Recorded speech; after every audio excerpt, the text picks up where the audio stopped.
Dengan demikian harapan penuh kepada kami bahwa khusus untuk siswa yang kelas 3 ini kita di saat mereka melaksanakan vaksin ini berarti harapan kami itu adalah ke depan segala macam urusan yang terkait dengan administrasi mereka itu mudah. Dengan adanya kartu vaksin ini berarti mempermudah mereka punya segala macam urusan-urusan yang terkait dengan administrasi secara pribadi mereka. Dengan vaksinasi kira-kira setelah vaksin apa yang ada rasakan? Tadi pertama awal sih kayak rasa lemas sedikit gitu.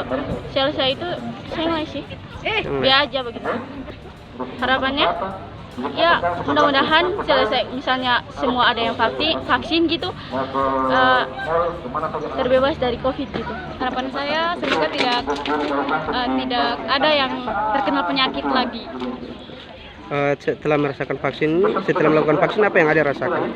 Biasa saja sih. Tidak ada rasa takut atau apa? Tidak.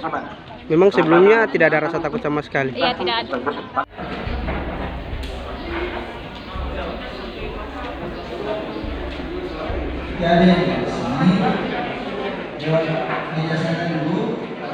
Terima kasih sudah nonton. Jangan lupa like, subscribe, dan share ya.